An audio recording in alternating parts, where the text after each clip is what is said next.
할렐루야. 오늘 따손보니 목사 10분 묵상 편지 최고의 전도자 세례 요한이라는 제목으로 마태복음 3장 2편을 합니다. 두 번의 시간을 향해서 세례 요한에 대해서 이야기를 합니다.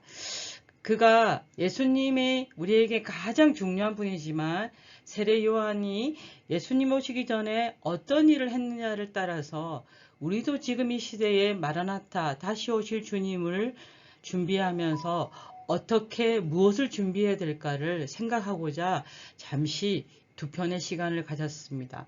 그래서 소제목을 붙였는데요.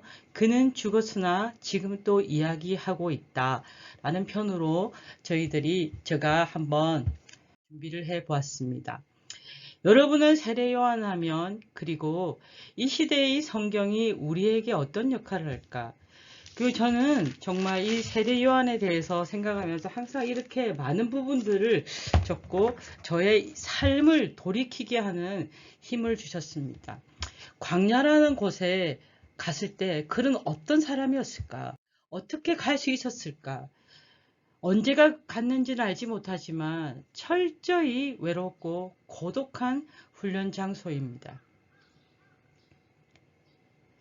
저도 50세 되었을 때에 나에게 희년의 시간을 준다고 이야기를 하고 26년 사역하던 교회를 사임하고 제가 6개월 동안 제주도라는 곳에 남들은 어디에서 뭘 학교를 다닐 거다, 뭘 배울 거다 라고 했지만 철저히 그 시간에 저는 어떤 분은 또 여행을 해라고 하더라고요. 제주도 오랜만에 갔으니까.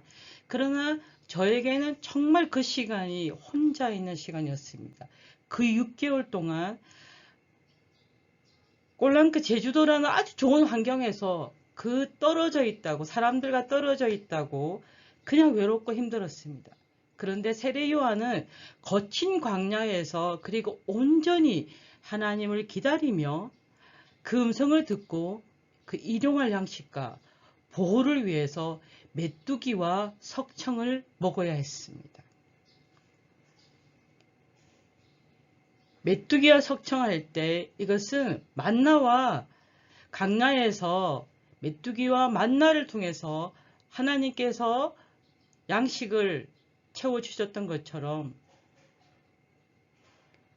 세례 요한도 온전히 정말 하나님의 그 은혜를 하나님이 주시는 식량으로만 채워가며 그는 하나님과 교제하며 철저히 자신을 하나님 앞에서 그리고 앞으로 사람들 앞에 설 때에 준비된 자로 서게 되기 위해서 하나님은 그 고독한 장소에 그를 보내셨던 것입니다.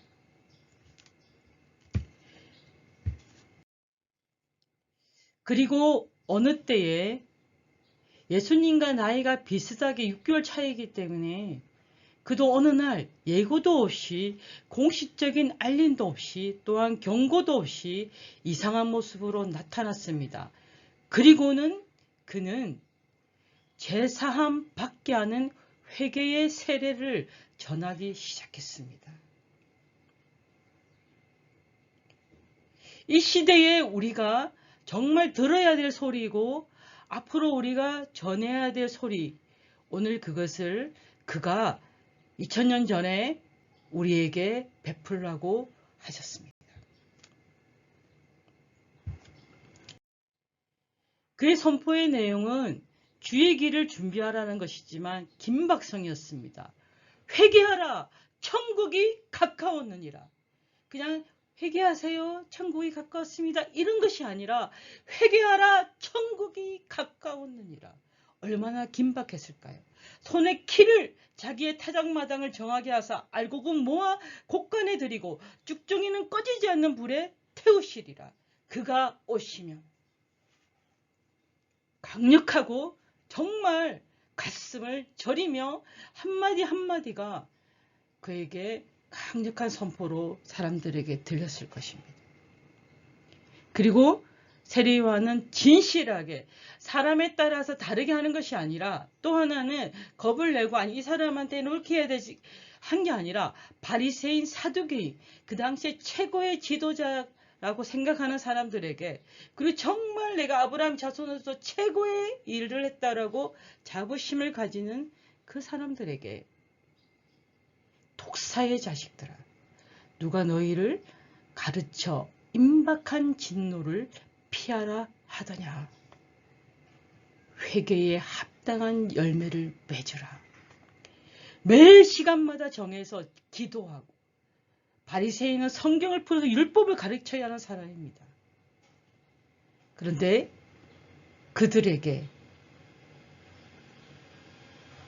독사의 자식들아라고 했습니다. 그리고 단순성. 사람들은 정말 그것을 듣고 우리가 무엇을 하리까? 그때 옷 2벌 있는 자는 옷 없는 자에게 나눠줄 것이요, 먹을 것이 있는 자도 그렇게 할 것이니라. 부가된 것 외에는 받지 말라고 세리에게 말했습니다. 군인들이 묻습니다. 우리가 무엇을 하리까?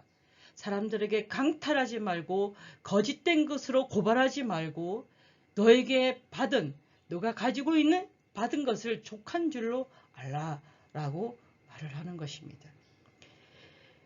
어려운 것이 아닙니다. 정말 눈앞에 우리가 할 수 있는 것. 근데 그 당시에 옷 2벌 있는 자는 옷 없는 자에게 나눠줄 것이라고 하는 것은 매우 쉽지는 않았습니다. 왜냐하면 더운 지역입니다. 이런 지역에는 겉옷이 매우 중요한 의미가 있고, 정말 형편이 좋은 사람들은 겉옷이 5, 6, 그리고 신분을 나타낼 수 있는 옷을 가지고 있을 수 있었지만, 그 당시 평민에게는 속옷은 몇 개 정도 가질 수 있지만 평소 겉옷 정도는 2개 아니면 3개 정도밖에 할 수 없는 상황이었습니다. 그것을 나눠주라고 하신 거예요.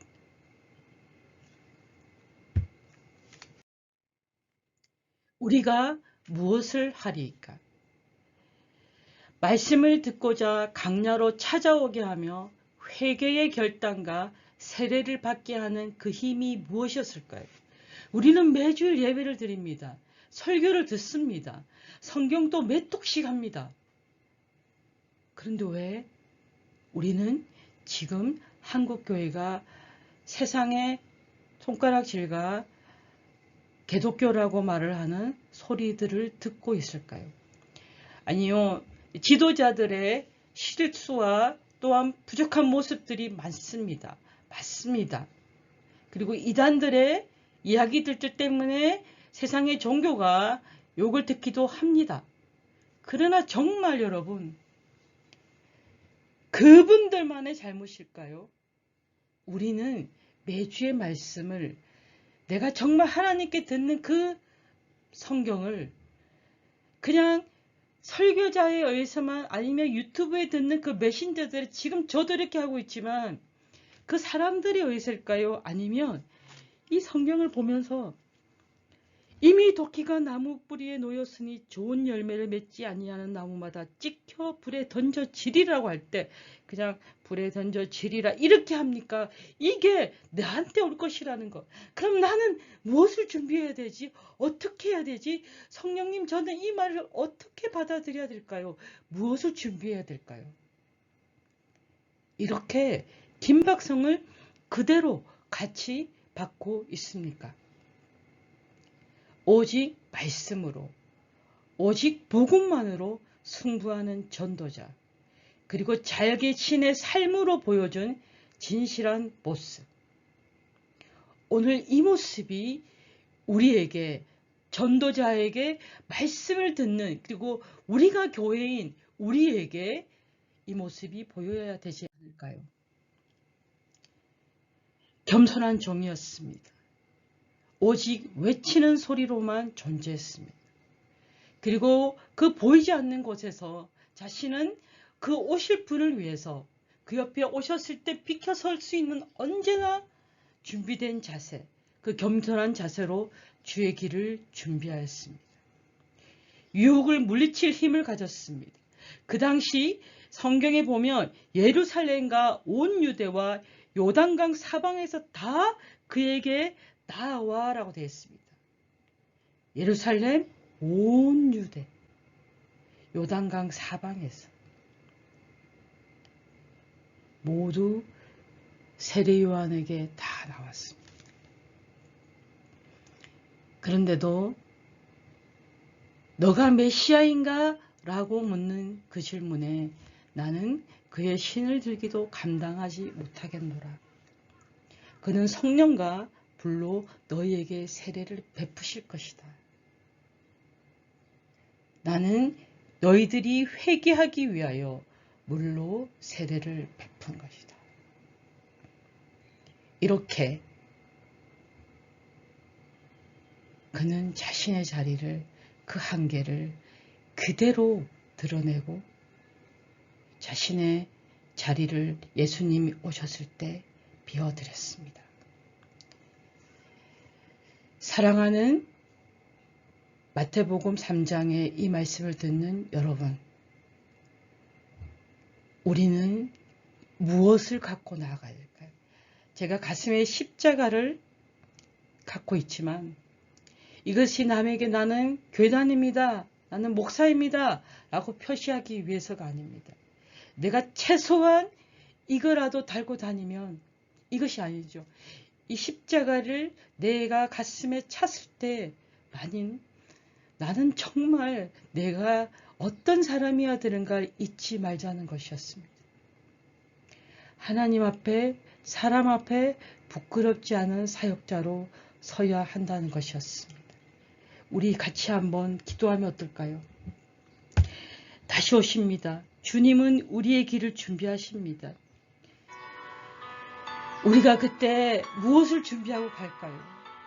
정말 세례 요한처럼 그 일을 준비할 수 있을까요? 우리에게 정말 준비해야 될 것은 지금 나는 어디에 있는가? 정말 주님 오실 길을 믿고 있는가? 주님 오실 길을 준비하고 있는가? 우리의 삶은 세례 요한처럼 오직 빈들에서 하나님과 진정한 교제와 말씀과 기도로 무장되어 있는가? 이제 우리도 그 빈들에 가야 될 때가 되었습니다. 정말 십자가를 들고 복음을 들고 우리도 그 길에 가기를 소망합니다. 너무나 주변에 아픈 사람이 많고요. 곳곳에 연말에 내년에 힘들다고 하는 사람들이 많습니다. 그래서 어떻게 돈을 벌까? 어떻게 재산을 유지할까? 어떻게 이 경제 대난에 대처할까? 맞습니다.